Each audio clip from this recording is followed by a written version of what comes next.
सर्वप्रथम मी क्रांतीसूर्य महात्मा ज्योतिबा फुले यांना नमन करतो. क्रांतीज्योती सावित्रीबाई फुले यांना नमन करतो. भारताच्या राज्यघटनेचे शिल्पकार महामानव डॉक्टर बाबासाहेब आंबेडकर यांना मी या ठिकाणी नमन करतो. बामसेफच्या 34व्या महाराष्ट्र राज्य अधिवेशनाच्या निमित्तानं या ठिकाणी आत्ताच उद्घाटक खोब्रागडे साहेब यांनी वक्तव्य मांडलं. या ठिकाणी प्रामुख्यानं उपस्थित माननीय डॉक्टर सरोज डांगे, माननीय SD चंदन शिवे, माननीय संजय पगारेजी आणि माननीय N गंगाधर आणि उपस्थित सगळ्या बामसेफच्या साथींनी, काल मध्य प्रदेशमध्ये कार्यक्रम होता. संध्याकाळपर्यंत कार्यक्रम होता. रीवामध्ये जातीय जनगणनेच्या संबंधानं एक आम्ही मोर्चा काढला होता त्या ठिकाणी आणि मोठा मोर्चा होता तो. आमच्या मध्य प्रदेशच्या आमच्या संघटनेच्या माध्यमातून तो काढण्यात आला होता. काल 24 सप्टेंबर सत्यशोधक दिन या निमित्तानं आणि कालच मला वाटते परवाच घोषणा झाली होती केंद्र सरकारकडनं, एक हलफनामा सुप्रीम कोर्टामध्ये सादर केला होता की आम्ही जी मागणी होते आहे जातीय जनगणनेची ती आम्ही करणार नाही. आणि तेच निमित्त घेऊन काल कार्यक्रम होता. त्या ठिकाणी सत्यशोधक आणि महात्मा ज्योतिबा फुलेच्या संबंधानं फार मोठं काम सध्या रिवा सर्कलमध्ये सुरू आहे. त्याची पाहणी आम्हाला करण्याचा योग मिळाला आणि मला वाटते संध्याकाळीच बामसेफच्या साथींकडनं या कार्यक्रमाचं निमंत्रण देण्यात आलं आणि मी म्हटलं मी आहे नागपूरला, केव्हा पोहोचतो माहीत नाही. मी सकाळी 9 वाजता घरी पोहोचलो आणि घरी कोणीच नसतं. त्याच्यामुळे घरी गेल्यानंतर ते सगळं उरकून परत कुलूप बंद करा आणि परत निघा. मग ती गाडी सुरू आहे की नाही माहीत नव्हती, दुसरी गाडी आहे ती सुरू आहे की नाही माहीत नव्हती.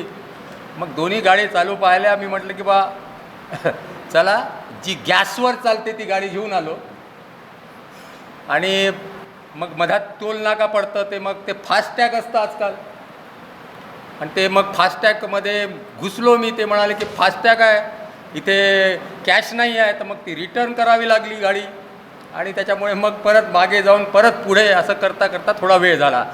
तर सॉरी, नाही तर मी वेळेत पोहोचलो असतो. तर मी माझ्या सामाजिक जीवनाची प्रक्रिया सुरू केली होती अंधश्रद्धा निर्मूलन चळवळी. 84ला अंधश्रद्धा निर्मूलन अखिल भारतीय अंधश्रद्धा निर्मूलन समिती स्थापन झाली. त्याचा मी पहिला सचिव आहे. मी फाउंडर मेंबर आहे. जे श्याम मानव आजकाल संघटक आहे त्याचा मी फाउंडर मेंबर आहे. आणि मी अखिल भारतीय अंधश्रद्धा निर्मूलनाची प्रक्रिया करत असताना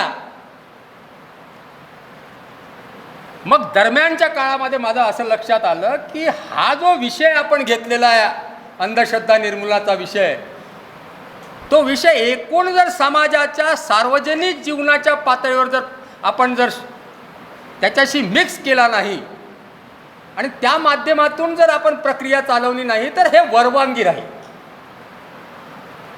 आणि केवळ विवेकाच्या पातळीवर केवळ अंधश्रद्धा फोकस करून जर काम करतो म्हटलं तर त्याचा एकूण समाज जीवनाच्या विकासाच्या प्रक्रियेच्या संबंधानं कवडीभरचं काम राहणार नाही आणि त्याचं योगदान राहणार नाही.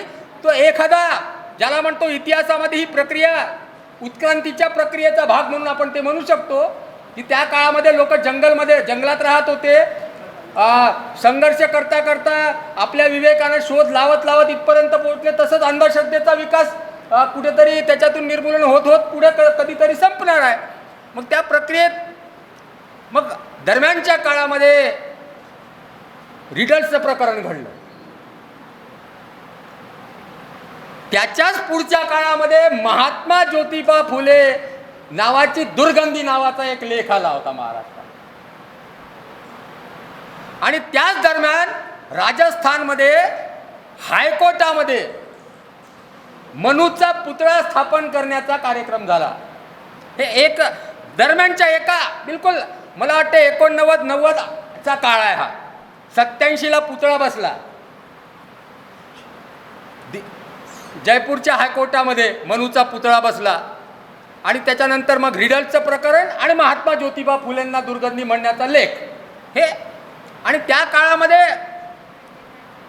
मग एक नाटक होतं बळीराजाचं, आणि त्या बळीराजाच्या नाटकामध्ये मला बळीराजाचा रोल देण्यात आला. आणि त्या बळीराजाचा रोल दिल्यानंतर मी म्हटलं मला तर काही या प्रक्रियेचा माहिती नाही आहे, म्हणजे या बहुजन चळवळीच्या प्रक्रियेची माहिती नाही. मग त्या दरम्यान जी आंबेडकरी आंदोलनाची प्रक्रिया होती, पथनाट्यांची जी प्रक्रिया होती, माननीय संजय जीवनेपासूनची जी प्रक्रिया, प्रभाकर दुपारेपासूनची, मग त्यांच्यासोबत माझं थोडंसं समन्वय तयार झाला. आणि त्यांनी मग प्रबोधन केलं. आणि मग त्याच्यात बळीराजाचा पात्र मला करायचा एक संधी मिळाली. आणि त्या संधीतून मग या प्रक्रियेकडे मी वळलो. आणि तो आजतागायत मी या प्रक्रियेमध्ये आहे. त्या काळामध्ये आम्ही मनुविरोधी प्रक्रिया सुरू केली नागपूरला. 14 ठिकाणी मनूचे पुतळे दहन केले आम्ही, 14 ठिकाणी. त्यामध्ये सगळे नागपूरचे सामाजिक कार्यकर्त्यांना सहभागी करून घेतलं. त्यानंतर त्या सगळ्यांना जोडून महात्मा ज्योतिबा फुले संघर्ष प्रक्रिया सुरू केली विचारांची. बाबासाहेब आंबेडकर आणि डॉक्टर बाबासाहेब त्यांचा संयुक्त एक फोटो आम्ही चित्रित केला आणि तो आमच्या कार्यकर्त्यांना वितरित केला. आणि त्याच्यानंतर मग त्याच दरम्यान मंडलची जी प्रक्रिया सुरू झाली, आणि त्यासाठी म्हणून खास करून ओबीसी समाजामध्ये हे प्रबोधन केलं पाहिजे. कारण की तो असा मोठा बहुसंख्य असा समाज आहे, कष्टकरी मेहनतकरी समाज आहे, त्याला या प्रक्रियेशी जोडलं पाहिजे. म्हणून मग मी मंडल कमिशनच्या प्रक्रियेमध्ये आम्ही सामील झालो. आणि 89ला आम्ही त्या दरम्यान मग इथे रस्ता रोको आणि त्याच्यानंतर मुंबईला एक मोर्चा, दिल्लीला मोर्चा काढला 22 मे 1990ला. आणि त्या मोर्चाचं नाव होतं राष्ट्रीय ओबीसी मुक्ती मोर्चा. आणि तेव्हापासून ते नावाने आम्ही काम करतो. तर आजतागायत या मंडल कमिशनच्या ओबीसी न्यायाच्या प्रक्रियेमध्ये आम्ही आहोत. या ठिकाणी आपण सगळे लोक सातत्यानं खास करून प्रबोधनाचं काम, समाजामध्ये जागृतीचं काम, समाजामध्ये खास करून जे भारताच्या संविधानाला अपेक्षित असलेला समाज घडवण्याच्या दृष्टिकोनातून जे काम सुरू आहे बामसेफचं, त्या बामसेफच्या या कामाला मी या ठिकाणी नमन करतो. कारण की मी सातत्याने ही प्रक्रिया पाहिलेली आहे. ज्याला कन्सर्न सिटीजन म्हणतो. खोब्रागडे साहेबांनी सांगितलं संविधान, मी त्याच्यापेक्षा एक फार सोप्या शब्दामध्ये सांगतो. हे केलं पाहिजे, ते केलं पाहिजे, ते केलं पाहिजे. अरे ते केलं पाहिजे तर 75 वर्षानंतर काय आम्हीच करायचं होतं का ते? माझा सवाल आहे तो. आम्ही आता 75 वेळा म्हणजे जवळजवळ वृद्धापकाळाच्या कार्यक्रमाला लागलेलो आहोत. भारत स्वातंत्र्य झाल्यानंतरच्या 75 वर्ष म्हणजे काय असतं? 60व्या वर्षी रिटायर होतं माणूस. काही ठिकाणी सरकारी प्रक्रियेमध्ये 58 वर्षानंतर रिटायर होतात. आम्ही 75व्या वर्षात पोहोचलेलो आहोत. परत जबाबदारी आमची आहे का? आम्हीच करायचं का? ही जबाबदारी कोणाची होती? जे सत्तेवर बसले होते, ज्यांनी हे सगळं करायचं होतं, ते जर त्यांनी केलं नाही तर समाजाचा आम्ही एक भाग आहे म्हणून आम्ही करायचं आहे का? पण ते करत असताना मी सांगतो की केवळ आमची जबाबदारी आहे या देशातला जो बहुजन समाजाचा, अनुसूचित जाती जमाती, ओबीसी आणि अल्पसंख्याक समाजातला प्रत्येक व्यक्ती एक जबाबदार नागरिक झाला पाहिजे, एवढीच मला असं वाटते की आमची जबाबदारी आहे. आणि या जबाबदारीच्या संदर्भात त्याला तयार करणं. आज जबाबदार नागरिक म्हणजे काय? असा एक जबाबदार कन्सर्न सिटीजन या संविधानाच्या संदर्भात तयार झाला पाहिजे, याचं प्रबोधन करण्याची जबाबदारी आमची आहे असं मला वाटतं, त्याच्यापेक्षा नाही. प्रशासनामध्ये तुम्ही बसलेत, आम्ही तुम्हाला संधीची प्रक्रिया उपलब्ध करून दिली, चळवळींनी करून दिली. चळवळीच्या माध्यमातून डॉक्टर बाबासाहेब आंबेडकरांनी स्वातंत्र्य आंदोलन सुरू असताना एक वेगळं आंदोलन आपलं उभं केलं, सामाजिक न्यायाचं. हे तुमचं जे भारत उभं राहणार आहे त्या भारतामध्ये आम्ही कुठं राहणार आहोत? ते काल होते तसेच राहणार आहोत का? हा प्रश्न करत त्यांनी सवाल केला आणि त्या सवालाची परिणिती म्हणजे भारताचं संविधान आहे. म्हणजे आंदोलनाची परिणिती होती ती. आंदोलनाचे नेते तर भलतेच होते आणि त्या आंदोलनावर जे स्वार होऊन सत्तेवर गेले ते आणखीन वेगळे होते. त्यांनी त्यांचंही ऐकलं नाही. आम्ही आमच्या आंदोलनातून ज्या काही मागण्या केल्या, दबाव टाकला, त्याची परिणिती आमच्या न्यायाची संकल्पना भारताच्या संविधानामध्ये सामील झाली. ही आम्ही जबाबदारी पूर्ण केली. तुम्ही सत्तेवर गेले, लोकशाहीच्या स्तंभांमध्ये सत्ता, एक्झिक्युशन आणि या सगळ्यांना ज्याला म्हणतो की व्यवस्थित चाललं आहे की नाही याच्यावर जर सवाल केला तर त्याच्या संबंधानं न्याय देण्याची प्रक्रिया, हे स्तंभ आम्ही उभे केले. या स्तंभांमध्ये आज काय आहे चित्र? या सगळ्यांच्या संदर्भात अधिक कन्सर्न करण्याची मला वाटते की बामसेफची जबाबदारी असू शकते की क्या चल रहा है. प्रत्यक्षात सहभागी होण्याचे आहेत ज्या लोकांनी त्यामध्ये प्रक्रियेमध्ये सहभागी झाले, संघटना बनवल्या, पार्ट्या बनवल्या, सत्तेवर प्रतिनिधी म्हणून गेले, तुम्ही जा. पण जबाबदारी अधिक अशी आहे की लोकांना या संदर्भात अधिक जबाबदार करणं आणि या सगळ्या गोष्टींचा संविधानाच्या संदर्भात मूल्यांकन करत त्यांना याच्यावर सवाल करण्यासाठी तयार करण्याची आवश्यकता आहे. एक पदोन्नतीच्या आरक्षणाचा विषय एक सहज उदाहरण म्हणून सांगतो मी. पदोन्नतीच्या आरक्षणाचा विषय किचकट कसा झाला, हा शब्द आला कसा? एकदम सोपा आहे. कोणालाही नोकऱ्या लागतात तर काय सरसकट लागतात का? आम्ही विशिष्ट क्वालिफिकेशन पात्र असतो, परीक्षा देतो म्हणून IAS IPS होतो की नाही? होतो की नाही? परीक्षा देतो, क्वालिफिकेशन असतं, आम्ही परीक्षा देतो, त्या कटआउटमध्ये आम्ही येतो. कटआउटच्या संपूर्ण वरती असेल तर आम्ही जनरलमध्ये असतो आणि त्याच्यातही आम्ही सामील होतो आणि आम्ही त्या अधिकारांच्या पदावर पोहोचतो. मग माझं असं म्हणणं आहे की आर्टिकल 335 आहे कशासाठी? ते असं म्हणतात की ठीक आहे 50% वर गेला, एफिशियन्सीचा सवाल येतो. म्हटलं ना त्यांनी 335 मध्ये नोकऱ्या घेताना आरक्षण, अनुसूचित जाती जमातीला आरक्षण देण्याच्या संदर्भामध्ये प्रशासनाची एफिशियन्सी कुठे गडबड झाली नाही पाहिजे याची दक्षता घ्या असं 335 मध्ये सांगितलेलं आहे. माझा त्याच्यावरच आक्षेप आहे. आम्ही का सवाल केला नाही कधी त्याच्यावर? इसका मतलब ये है की अनुसूचित जाती जमातीचा व्यक्ती प्रशासनामध्ये गेल्याबरोबर त्यांचं म्हणणं आहे की एफिशियन्सी खराब होते. त्याला आम्ही काय मान्यता देतो का? ते मान्य आहे का मला? ते आमचं आंदोलन हे असलं पाहिजे की अनुसूचित जाती जमातीच्या आरक्षणाच्या विरोधातला असलेला हा जो 335 कलम आहे आणि एफिशियन्सीचा मुद्दा काढलेला आहे तो ताबडतोब रद्द झाला पाहिजे. हे काढून टाका. नागराजच्या केसमध्ये तेच म्हटलेलं आहे त्यांनी. 3 मुद्दे काढले त्यांनी की ज्यांना प्रमोशन द्यायचं आहे परत त्यांचं बॅकवर्ड क्लासिफिकेशन करा, परत बॅकवर्ड क्लासिफिकेशन करा, परत एफिशियन्सीचा मुद्दा केला आणि त्यांचं असंही म्हणणं होतं की यांना सुद्धा क्रीमी लेअरचा विषय लावा. 3 विषय काढले त्यांनी. आणि त्याच्यानंतर प्रमोशनच्या संदर्भात म्हटलं होतं की 50 पेक्षा जास्त होता कामा नये आणि 50% पेक्षा जास्त झालं तर त्या वेळेस, कारण की 50%चीच मर्यादा आहे. कशी काय मर्यादा आहे पदोन्नतीमध्ये 50%ची?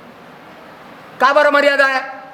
तुम्ही प्रवेशामध्ये जर आम्हाला बॅकलॉग ठेवत असेल तर आमचा बॅकलॉग पुढच्या वर्षी पदोन्नतीच्या संदर्भात का गृहीत धरत नाही तुम्ही? आणि मग एफिशियन्सीचा मुद्दा घातला त्यांनी आणि एफिशियन्सीचा मुद्दा टाकून परत 50%वर आणलं त्यांनी पदोन्नतीचं आरक्षण. आणि आता तर आरक्षणाच्या संदर्भामध्ये सुप्रीम कोर्ट असं म्हणतं की राज्यांनी ठरवावं, त्या प्रशासनाच्या प्रक्रियेने ठराव. याचा अर्थ असा आहे, किचकट विषय नाही आहे, अत्यंत सोपा विषय आहे. याचा अर्थ असा आहे की पदोन्नती असो की अनुसूचित जाती जमाती आणि एकूणच ओबीसीच्या रिझर्वेशनच्या संदर्भामध्ये ही जी प्रशासन नावाची जी संस्था आहे, ही प्रशासन नावाची जी संस्था आहे ती नावाची संस्था आम्हाला तिथपर्यंत पोहोचू इच्छित नाही आहे. हा त्याच्या मागची गोम आहे, लक्षात ठेवा. आणि मग एफिशियन्सीचा मुद्दा काढला. म्हणून जे काही विषय आहेत त्या विषयाच्या बाबतीत एकदम क्लॅरिटी आमची असली पाहिजे. आता आम्ही म्हटलं की संविधानामध्ये पदोन्नतीचं आरक्षण 16(4)A मध्ये आहे. काल परवा आम्ही हे म्हणत होतो की आरक्षणाचा आधार हा सामाजिक मागासलेपणाच आहे आणि आरक्षण हा काही गरिबी उन्मूलनाचा कार्यक्रम नाही. म्हणत होतो की नाही? आम्ही म्हणत होतो चर्चेमध्ये, अरे वो सामाजिक न्याय का विषय है, सामाजिक पिछड़ों के बुनियाद पर वो आरक्षण मिलता है, वो गरीबी उन्मूलन का कार्यक्रम नहीं है, इसलिए इन लोगों को आरक्षण मिल नहीं सकता, बोलते थे हम. क्यों? क्योंकि संविधान में बैकवर्ड क्लास सिटीजन को रिजर्वेशन है और बैकवर्ड क्लास माने कौन? दोज आर द सोशली यानी एजुकेशनल बैकवर्ड. तो यहाँ इकोनॉमिक का विषय आता नहीं, इसलिए उनको मिल नहीं सकता. कल तक बोल सकते थे हम, कल तक बोल सकते थे हम कि संविधान की बुनियाद सामाजिक न्याय है. हम तो कह रहे हैं कि 16(4)A में पदोन्नति में आरक्षण है, संविधान में आरक्षण है, तो हमारा अधिकार संविधानिक है. अब आर्थिक बुनियाद पर आरक्षण वाले भी बोलने लगे कि हमारा आरक्षण भी संविधान की बुनियाद पर है, क्योंकि संविधान में संशोधन हुआ है 15(6) और 16(6). उस बुनियाद पर वो भी जाकर वहां पर बैठ गए. तो जो बेसिक स्ट्रक्चर ऑफ द, आम्ही त्याच्यावर बोलत नाही, सगळं माहित आहे. आर्टिकल 38 माहित आहे, आर्टिकल 39 माहित आहे, ज्याच्यामध्ये राज्यांनी विषमता उन्मूलनासाठी संवर्धनाचे कार्यक्रम केले पाहिजे डायरेक्टिव्ह प्रिन्सिपलमध्ये. आणि त्या विषमतेमध्ये जर आर्थिक दरी असेल तर वाटपाचे कार्यक्रम 38 नुसार केलं पाहिजे. हे सगळं आहे, माहिती आहे आम्हाला, हे सगळं माहिती आहे. पण प्रश्न असा आहे की जेव्हा संविधानाचा आधार घेऊन आमची पाठ थोपटून तो आमचा एक ताकदीचा आधार आहे असं म्हणायला लागतो, तेव्हा ते सुद्धा वेगळ्या दरवाजाने त्याच्यामध्ये घुसलेले आहेत आणि त्यांची सुद्धा स्थापना भारताच्या संविधानामध्ये दाखल झालेली आहे. आता आरक्षणाच्या संदर्भामध्ये आम्ही कसं दाव्याने म्हणू शकतो की आरक्षण केवळ सामाजिक मागासलेपणाच्या आधारावरच असतं आणि त्याच्यासाठी मागासलेपण तपासायचं असेल तर सामाजिक आणि शैक्षणिक मागासला असला पाहिजे. आता तो विषय बाद झालेला आहे. आता सुप्रीम कोर्टाकडे केस आहे. मंडल कमिशनची जेव्हा विषय आला 1990ला एक्झिक्युटिव्ह ऑर्डर काढली 13 ऑगस्ट 1990ला माननीय व्ही पी सिंगांनी ओबीसींना सरसकट सामाजिक मागासलेपणाच्या आधारावर त्यांना 27% आरक्षण मिळालं पाहिजे आणि त्याची एक्झिक्युटिव्ह ऑर्डर काढली, ती पारित केली. त्याला चॅलेंज मिळालं आणि चॅलेंज ॲक्सेप्ट केलं सुप्रीम कोर्टाने चॅलेंज ॲक्सेप्ट केलं आणि ती ऑर्डर स्टे केली की नहीं? जिसकी बुनियाद भारत का संविधान था, सामाजिक शैक्षणिक पिछड़ेपन का, जिसकी बुनियाद आर्टिकल 340 था, जिसकी बुनियाद आर्टिकल 15(4), 16(4) था, आर्टिकल 46 था, फिर भी सुप्रीम कोर्ट ने उसको स्टे कर दिया कि नहीं? 2 साल तक स्टे किया. और भारत के संविधान में आर्टिकल 15(6) और 16(6) के बुनियाद पर, जिसका कोई बुनियाद नहीं है, जिसका कोई आधार नहीं है, जिसका कोई डाटा नहीं है. हम डाटा की बात कर रहे हैं ओबीसी रिजर्वेशन को लेकर. महाराष्ट्र में डाटा दो. अरे उनको कहां डाटा मांगा? आर्थिक आधार पर 10% आरक्षणाच्या संदर्भामध्ये त्यांनी बेधडक संविधान संशोधन करून टाकलं.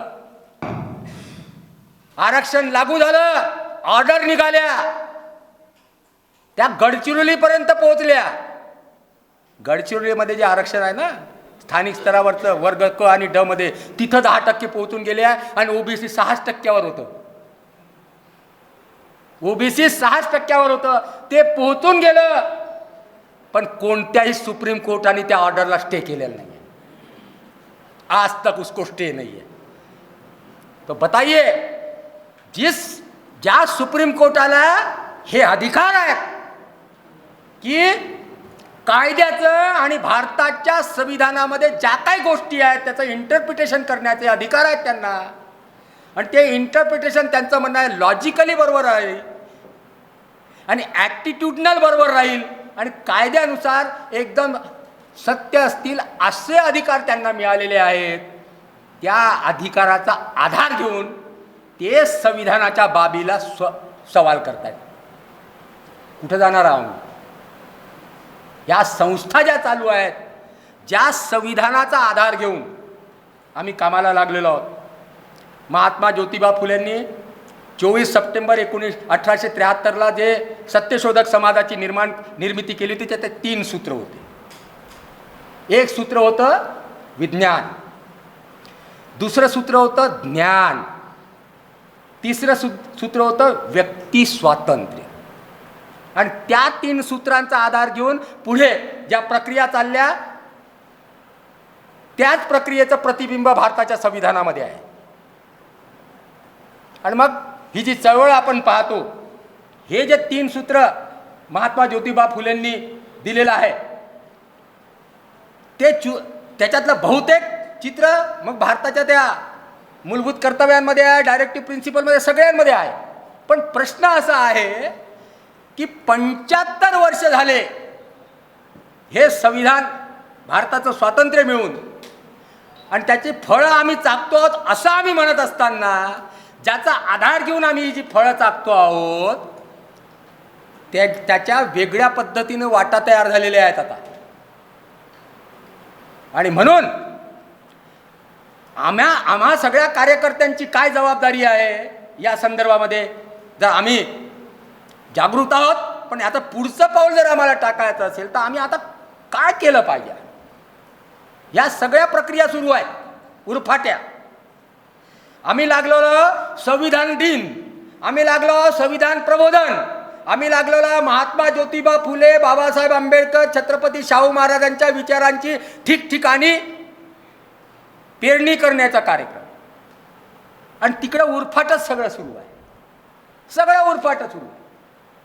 आणि ते उरफाट संविधानाच्या माध्यमातून सुरू आहे. लक्षात ठेवा, संविधानात घुसवून करण्याचा कार्यक्रम सुरू आहे. त्याला आम्ही त्याचा सामना कसा करणार आहे, त्याचा आम्ही कसा सामना करणार आहे. आम्ही आमच्या पदोन्नतीचं आरक्षण वाचवू शकलेलो नाही आहे, लक्षात ठेवा. वाचवू शकलो का आम्ही? सगळ्या राज्यांमध्ये महात्मा ज्योतिबा फुले, डॉक्टर बाबासाहेब आंबेडकरांची कर्मभूमी असलेल्या राज्यामध्ये आम्ही वाचवू शकलो नाही. जिथं आमचे लोक मंत्री असताना आम्ही वाचवू शकलेलो नाही आहे. ज्या राज्यामध्ये महात्मा ज्योतिबा फुलेंनी सामाजिक न्यायाची चळवळ सुरू केली, त्या राज्यामध्ये ओबीसींचं राजकीय आरक्षण राज्यकर्ते वाचवू शकलेले नाही आहेत. आणि ते वाचवू शकत नाही, माझा दावा आहे. संपलं ते आरक्षण ओबीसींचं. याचं कारण असं आहे की त्यांनी वेगळाच सवाल केला सुप्रीम कोर्टाने, आतापर्यंत केला नाही. आणि आता त्यांनी असा सवाल केला ओबीसींच्या आरक्षणाच्या संदर्भात की त्यांना पॉलिटिकल आरक्षण देण्याच्यासाठी ते पॉलिटिकल मागासलेले आहे की नाही याचा अहवाल द्या. याचा डाटा मागितलेला आहे त्यांनी. हे नंबर नाही मागितलेले आहे, ओबीसी किती आहे, 52 आहे की 53 आहे.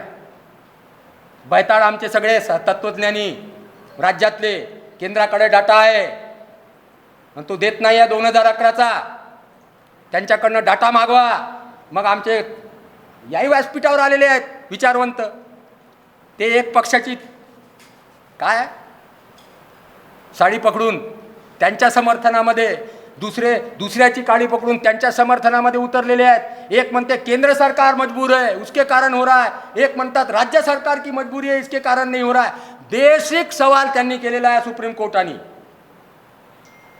महाराष्ट्र राज्याच्या संदर्भात केलेला आहे की महाराष्ट्रामधले ज्या काही तथाकथित ओबीसीची लिस्ट आहे त्यांचं जे पॉलिटिकल रिझर्वेशन इज नॉट 16-4 आणि 15-4. त्यांचं म्हणणं आहे 15-4 आणि 16-4 मधलं रिझर्वेशन म्हणजे राजकीय आरक्षण तो विषय नाही आहे. हा आरक्षणाचा विषय राजकीय आरक्षणाचा विषय आहे, हा वेगळा विषय आहे. आणि या राजकीय आरक्षणाच्या संदर्भात जो तथाकथित महाराष्ट्रातला ओबीसी सूचीमधल्या ज्या जाती आहेत त्या महाराष्ट्रातल्या जाती या मागासलेल्या आहे की नाही राजकीय दृष्टिकोनातून याचा अहवाल सादर करा असं म्हटलं आहे. म्हणजे 0 पासून सुरू करा. बाकीच्या राज्यांनी आधीच करून टाकलं, देऊन टाकला 59% हा डाटा देऊन टाकला. मागासलेल्या कसा आहे, त्यांनी आयोग बसवले, देऊन टाकले. ज्या महाराष्ट्रामध्ये आम्ही चळवळ करतो, मी तर जास्त करून महाराष्ट्रातच काम करतो, फुले आंबेडकरांची कर्मभूमी आहे, त्या महाराष्ट्राच्या मध्ये जे ओबीसींना कर्मधर्म संयोगाने आरक्षण मिळालं होतं ते कर्मधर्म संयोगातलं आरक्षण सुद्धा ते घालवून बसलेले आहे. आणि आता माझी खात्री आहे की आरक्षण ते कधीच नाही मिळू शकत. कारण की असं लक्षात येतं नागपूरमध्ये 151 वार्ड आहेत कॉर्पोरेशनचे. 151 वार्डमध्ये ओबीसीच्या 39 जागा रिझर्वेशन आहे. आणि नागपूरमध्ये ओबीसी 75 आहेत निवडून आलेले, जनरलमध्ये आणि ओबीसीमध्ये मोर दॅन 54%. ते ॲडिक्वेटच्याही समोर गेलेले आहे. असं खूप ठिकाणी आहे, खूप ठिकाणी आहे. आणि या खूप ठिकाणी असल्यामुळे ते ज्याला आम्ही म्हणतो रिप्रेझेंटेशनचा मुद्दा आहे रिझर्वेशन. आणि त्या रिप्रेझेंटेशनमध्ये असं लक्षात आलेलं आहे राजकीय की हा जो वर्ग आहे ओबीसीतल्या काही जाती आहेत आणि ज्याच्या माध्यमातून ओबीसीची महाराष्ट्रातली जी जातीची सूची बनलेली आहे त्याच्यातल्या बहुतेक जाती या मोर दॅन रिप्रेझेंट झालेल्या आहेत. आणि मोर दॅन रिप्रेझेंट झालेले असेल तर तो डाटा काय येणार आहे पॉलिटिकल मागासवर्गीयपणाचा आणि राजकीय मागासलेपणाचा अहवाल द्या असं त्यांचं म्हणणं आहे. आणि त्याच्यासाठी तुम्ही डाटा प्रोड्यूस करा असं म्हणतेला त्यांनी. तो कुठून आणणार आहे? त्यांनी नागपूरचं घेतलं, नागपूर जिल्हा परिषदचं जरी घेतलं ना, जिथलं रिझर्वेशन स्क्रॅच झालेलं आहे तिथं मोर दॅन 50% आहे ओबीसी. आता प्रश्न असा आहे की आरक्षणाचा हा जो विषय आहे रिप्रेझेंटेशनचा विषय आहे. आरक्षण काय आहे? रिप्रेझेंटेशन आहे. मग ते प्रमाणशीर असलं पाहिजे की किफायतशीर असलं पाहिजे? हे चर्चा सुरू आहे. जिसकी ज़्यादा संख्या उसकी उतनी भागीदारी. हे आपल्याला हाही विषय महत्त्वाचा आहे. चर्चा आहे समाजामध्ये, स्लोगन्स आहेत समाजामध्ये. आणि हे जर स्लोगन समोर येतात तर लक्षात येतं की बा हे लोकशाही मारक आहे की लोकशाहीला पोषक आहे हे स्लोगन. आणि ओबीसीमध्ये सगळ्यात मोठी गडबड अशी आहे की ओबीसीमध्ये आम्ही शोधायला गेलो तर ओबीसी सापडतच नाही. कोणी कुणबी असतो, कोणी तेली असतो, कोणी माळी असतो, कोणी सोनार असतो. बामसेफला खरं म्हणजे या ठिकाणी बामसेफचं या ठिकाणी अभिनंदन करायला पाहिजे आणि त्यांना खरं म्हणजे धन्यवाद करायला पाहिजे की एवढ्या मोठ्या मागासवर्गीयांची एक मूठ करण्याचा सातत्यानं कसोशीनं आणि सतत त्याच्यासाठी बांधिलकी दाखवत त्याचा प्रयत्न करण्याचं अथक काम करणं हे खरं म्हणजे भारताच्या संविधानाला अपेक्षित असलेलं काम आहे. आणि अनुसूचित जमातीच्या संदर्भात, अनुसूचित जातीच्या संदर्भात ही भानगडच नाही आहे. त्या वर्गाने कसं स्वीकारलं अनुसूचित जाती आणि जमाती? आम्ही कोण आहोत तर ते म्हणतात SC आहोत. आम्ही कोण आहोत तर ते म्हणतात आम्ही ST आहोत. ओबीसीला विचारायला गेलं, आमची अडचण आहे. ओबीसीला विचारायला गेलं तर ते काय म्हणतात? आम्ही तर कुणबी आहोत. आणि कुणब्यांना विचारायला गेलं तर आम्ही तर खैरे आहोत म्हणतात. आणि सगळ्या संघटना आहेत नागपूरमध्ये, सगळ्या खैऱ्या, धनोजे, तिरळे, सगळ्या कुणब्यांच्या संघटना आहे नागपूरमध्ये. तेलीच्या संघटना आहेत. कोणी एकत्रित येत नाही. मग गडबड आमच्या ओबीसीच्या चळवळीमध्ये असे होते की ते मागायला लागतात की ओबीसी मध्ये सुद्धा सब कॅटेगरायझेशन झालं पाहिजे. बरोबर आहे. आणि सब कॅटेगरायझेशनचा मुद्दा घेऊन दिल्लीला धडकतात आणि जस्टिस रोहिणी कमिशनची स्थापना होते. आणि जस्टिस रोहिणी कमिशन 4 वर्ग बनवते. 2, 6, 10 आणि 17% रिझर्वेशन त्यांना वाटप करून एक अहवाल तयार करून टाकतो. आमचीच मागणी आहे ओबीसीची. आम्ही एकत्रित करायला चाललो आहोत. एक जबाबदार नागरिक, असा नागरिक, समता, न्याय, बंधुभाव असलेला नागरिक आम्ही बनवायला लागलेलो आहोत. आणि त्याच्यामध्ये ती न्यायाची वृत्ती असली पाहिजे दुसऱ्यांना देण्याची, असा व्यक्तिमत्व आपण घडवण्याच्या कामाला लागलेलो आहोत. आणि आम्ही आंदोलन करता करता, ओबीसीचं आंदोलन करता करता आम्ही अशा चक्रव्यूहात जाऊन फसलेलो आहोत सध्या की आमच्याच पैकी काही लोकांनी ओबीसी मध्ये सब कॅटेगरायझेशन झालं पाहिजे म्हणून आंदोलन सुरू केलेलं आहे. आमच्यामध्येच काही लोक म्हणतात की आम्ही बलुतेदार आहोत, ओबीसी मध्ये अत्यंत मागासलेले आहोत, आम्ही भटके आहोत, आम्ही विमुक्त आहोत. सगळं कॅटेगरायझेशन सुरू झालेलं आहे. भारताच्या संविधानाने अनुसूचित जाती, जमाती आणि इतर जे सामाजिक शैक्षणिक मागा असं जे वर्ग बनवलेले आहेत त्याचं बायफर्केशन सुरू झालेलं आहे. मग हे बायफर्केशन नंतर अनुसूचित जाती जमातीमध्ये सुद्धा याचा आधार घेऊन अनुसूचित जाती जमातीमध्ये सुद्धा सब कॅटेगरायझेशनचा विषय घेऊन आता काही लोक समोर यायला लागलेले आहेत. हे आव्हान आहे आमच्या समोर. आम्ही सगळ्यांना एकत्रित करायला निघालो, एक जबाबदार नागरिक बनवायला निघालेलो आहोत. आम्ही सातत्याने ते प्रयत्न करायला लागलेलो आहोत. किमान सगळे अनुसूचित जाती, किमान सगळे अनुसूचित जमातीचे लोक, किमान सगळे ओबीसीचे लोक आणि हे सगळे मिळून अल्पसंख्याक मिळून एक त्याचा गट बनला पाहिजे. कारण की हा एक मागासवर्गीय वंचित समाजाचा घटक आहे. या भारताच्या सत्तेच्या, भारताच्या प्रशासनिक प्रक्रियेच्या, भारताच्या न्यायाच्या प्रक्रियेमध्ये हे वंचित राहिलेले आहेत. हे एकत्रित येऊन न्यायाची मागणी यांनी केली पाहिजे, याच्यासाठी आम्ही कामाला लागलेलो आहोत. हे करत असताना ही जी आव्हानं आपल्या समोर येतात येणाऱ्या काळामध्ये, ती आव्हानं आपण कशी पेलणार आहोत, त्यांचं सामोरे कसं जाणार आहोत आपण, याची तीव्रता वाढत चाललेली आहे. ओबीसी मध्ये तर खूप प्रखर आहे, प्रचंड आहे. आम्ही ओबीसी एकत्रित करायला लागल्याबरोबर मागच्या दरवाजाने 4 लोक पळून जातात. आपला गट बनवतात. अरे नितीन चौधरी तो कुणबी है, तो अपने को न्याय कैसे देंगे. मग आमच्यातले काही लोक घेऊन, जे फुले आंबेडकरी चळवळीतले, कम्युनिस्ट चळवळीतले लोक आमच्या सोबत होते, आम्हाला शरद पाटलांचं भाषण ऐकायला घेऊन जायचे वाळव्याला. काय अब्राह्मण्य मराठी साहित्य संमेलन, तिकडे धुळ्याला घेऊन जायचे, त्यांच्या मुलाखती, त्यांचे भाषणं ठेवायचे, आम्हाला कार्यकर्ते म्हणून राबवायला लावायचे. ते कार्यकर्त्यांनी जातीच्या संघटना बनवल्या आणि जातीच्या न्यायाची मागणी करायला लागली. हे मोठं होतं आमच्या समोरचं आव्हान. आम्ही म्हटलं तर आम्ही आमच्या जातीचं तर कधी कामच नाही करत. आम्ही तर आमच्या जातीच्या वरवधू मेळाव्यातही जात नाही. मला एकदा बोलवलं होतं वरवधू मेळाव्यामध्ये. नितीन चौधरी बहुत है अपने समाज के बड़े तिस्माल खां है, उनको बुलाओ और वरवधू सूचक मंडळाचं उद्घाटन करायला मला बोलवलं, कुणबी समाजाचं. आखरी का बताते बंद करता हूँ. मला बोलवलं, स्टँडिंग कमिटीचे चेअरमन, कार्यक्रमाचे प्रमुख अतिथी, महापौर प्रमुख अतिथी, राष्ट्रवादी काँग्रेसचे कुणबी समाजाचे नेते प्रमुख अतिथी, सगळे मला उद्घाटक म्हणून बोलवलं. बरं मी अविवाहित, मला बोलवलं त्यांनी, मी गेलो. अपनी चलती थी तब, समाज को अपनी जरूरत थी. 2-3 अच्छे कामपेक्षा कांड केले होते नागपूरमध्ये, त्याच्यामुळे वो दबदबा होता नागपूरमध्ये समाजामध्ये. नाही नितीन चौधरी को बुलाना पडता बा. आम्हाला गेलो, कार्यक्रम मोठा होता. मग मी गेल्यानंतर भाषण दिलं. मला असं वाटतं, म्हटलं त्यावेळेस मंडल कमिशनची चळवळ होती, लागू काही झालं नव्हतं, कोर्टात लटकलं होतं.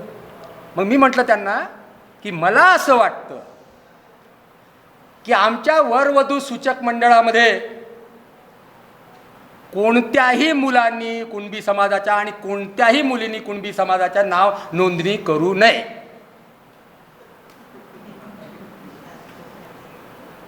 म्हटलं तसेही आमच्या वरवधू सूचक मंडळामध्ये मुलींची संख्या जास्त असते नावनोंदणीची, मुलांची संख्या कमी असते. का? कारण की जे मुलं कर्तृधर्ते नसतात ते नाव नोंदवतच नाही आणि त्यांना त्याची लाज वाटते आणि त्यांच्या घरचे लोक नाव नोंदणी करत नाही. म्हणून कुठल्याही वरवधू सूचक मंडळामध्ये अधिकाधिक मुलींच्या नावांचं रजिस्ट्रेशन असतं, मुलांच्या नावाचं रजिस्ट्रेशन कमी असतं. आमच्याही मंडळामध्ये कमी होतं. मी म्हटलं की मंडल कमिशन लागू झाला पाहिजे, सर्वकष लागू झाला पाहिजे, कुणबी समाजाच्या युवकांना आपोआप सहज नोकऱ्या लागल्या पाहिजे आणि नोकऱ्या लागल्यानंतर त्यांनी बाहेरच्या बाहेर मुलींशी लग्न केलं पाहिजे. कोणीच लग्नासाठी वरवधू सूचक मंडळात आलं नाही पाहिजे. मी आजच्याच दिवशी आशीर्वाद देतो. जसा हॉस्पिटलमध्ये असतं ना, हॉस्पिटलच्या उद्घाटनाला बोलवतात, रोग वाढला पाहिजे, रोगी आले पाहिजे. त्याच्यापेक्षा मी म्हटलं की बा या वरवधू सूचक मंडळाला मी आशीर्वाद देतो की याचं जर समाजाची भरभराट पाहायची असेल, समाजाची उन्नती पाहायची असेल, की सहज मुलांना नोकऱ्या लागल्या पाहिजे, सहज त्या मुलांचे लग्न झाले पाहिजेत, जेणेकरून कोणालाही लग्नासाठी म्हणून, व्यक्तिगत कामासाठी म्हणून या वरवधू सूचक मंडळात येण्याची गरज पडता कामा नये, असा मी आशीर्वाद देतो. असं मी जाहीर भाषणामध्ये म्हटल्याबरोबर नंतर मला कुणबी समाजाच्या लोकांनी कधीही कार्यक्रमात बोलवलं, याच्यासाठी बोलवलं नाही. नितीन चौधरी है ठीक लेकिन अगाऊ है, समाज के खिलाफ बात करते हैं, है तो समाज के लेकिन समाज के खिलाफ बात करते हैं. इसके बाद नितीन चौधरी को किसी कार्यक्रम में बुलाना नहीं चाहिए. त्याच्यानंतर कुणबी समाजाच्या कुठल्याही कार्यक्रमात मला बोलवत नाही, कुठल्याही कार्यक्रमामध्ये. टीका खूप करतो मी. आता तुम्हाला सगळ्यांना माहिती आहे महाराष्ट्र राज्याने 5 कोटी रुपये दिले कुणबी समाजाच्या वसतिगृहासाठी. कोणासाठी दिले की नाही? 5 कोटी. मला प्रश्न विचारायला आले टीव्ही वाले, तुमचं काय म्हणणं आहे? समाज को मिला ना, कुणबी समाज को. महाराष्ट्रामध्ये ओबीसी समाजाचं मुलांसाठी एकही वसतिगृह नाही आहे. पहिल्यांदा महाराष्ट्र सरकारने 5 कोटी कुणबी समाजोन्नती संघ मुंबईला वसतिगृहासाठी 5 कोटी रुपये दिले. त्याचे फोटो आले. फोटो आल्यानंतर फोन लोकमत, फोन सकाळ इसके ऊपर आपकी प्रतिक्रिया क्या? सरकार ने बहुत अच्छा काम किया, प्रतिक्रिया क्या? मैं बोला इसके विरोध में हूँ, मैं इसके खिलाफ में हूँ। यह आर्टिकल 14 का वायलेशन है, यह आर्टिकल 15 का वायलेशन है, यह कर नहीं सकते आप। आपने किया है। योजना तो ओबीसी वसती गृह की है। किसकी? अनुसूचित जाती जमातीच्या आणि ओबीसी मुलांच्या एकत्रित किंवा वेगवेगळ्या प्रवर्गासाठी वसतिगृहाची योजना आहे सरकारची। असं असताना सुद्धा महाराष्ट्र सरकारने 5 करोड रुपये कुणबी समाजाच्या एका जातीच्या वसतिगृहाला दिले। 2021ला संविधान लागू होऊन 73 वर्षानंतर आणि भारताला स्वातंत्र्य मिळून 75 वर्षानंतर दिलं। कुठे चाललो आहोत? कुठे चाललेलो आहोत? आणि त्याचं मला स्वागत करायला सांगितलं। ओबीसी चळवळीत काम करणाऱ्या एका कार्यकर्त्याला त्यांनी म्हटलं की याचं स्वागत करा। मी म्हटलं याचं स्वागत करू शकत नाही, कारण की हे संविधानाच्याही विरोधात आहे, हे डायरेक्टिव्हच्या विरोधात आहे आणि राज्य सरकारच्या वैधानिक योजनेच्या प्रक्रियेच्या विरोधात आहे। हे आपल्याला करता येणार आहे। याच्या विरोधात जर कोर्टामध्ये कोणी गेलं तर याला ताबडतोब ते मिळणार आहे असं मला माहिती आहे। तर माझं एवढंच म्हणणं आहे की या ज्या काही आपल्या समोरचे आलेले जे आव्हान आहेत, ती आव्हानाला उत्तरं कशी देणार आपण, आणि ती उत्तरं संविधानाच्या चौकटीत आपण कशी देणार आहोत, ती आपल्याला देता आली पाहिजे। आणि ती अशी देता आली पाहिजे की जेणेकरून हे जे काही बदल सुरू आहे त्या बदलाच्या संदर्भामध्ये सुद्धा आपल्याला त्या सगळ्या प्रक्रियेला आव्हान देता आलं पाहिजे। याच्यासाठी सुद्धा आपण तयार असलं पाहिजे आणि त्याच्यासाठी आपल्या संस्थेच्या माध्यमातून ताबडतोब असं झाल्याबरोबर कोर्टात केस का नाही दाखवत आपण? का नाही आपल्या संस्थेच्या प्रक्रियेच्या माध्यमातून आपण केलं पाहिजे? म्हणजे टाकत असाल तर स्वागत आहे, केलं पाहिजे। म्हणजे एकीकडे लोकांना प्रबोधन करणं, कार्यकर्त्यांना तयार करणं आणि त्याच्या सोबतच या सगळ्या ज्या काही गोष्टी सुरू आहेत त्याच्यावर वचक ठेवण्यासाठी सुद्धा आपल्या प्रक्रिया, संस्थागत प्रक्रिया आपल्या उभ्या झाल्या पाहिजेत।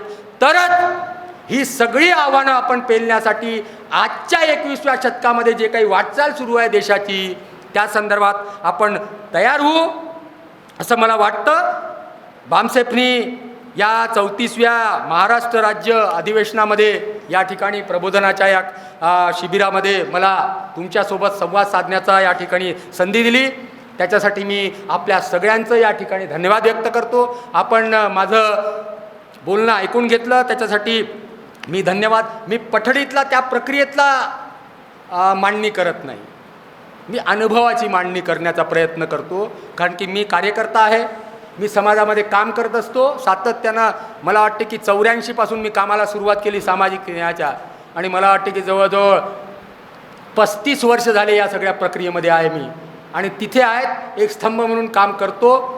आणि माझ्या अनुभवातल्या ज्या काही प्रक्रिया आहेत त्या अनुभव माझ्याही समोर आव्हानं असतात, त्या आव्हानातून मला कसं बाहेर जाण्यासाठी मार्ग मिळेल, आपण सगळे त्याच्यातून काही आव्हानं ती स्वीकारून त्याच्या विरोधामध्ये ती आव्हानं पेलण्यासाठी आपण सक्षम व्हावं, एवढंच माझं या ठिकाणी म्हणणं आहे। धन्यवाद।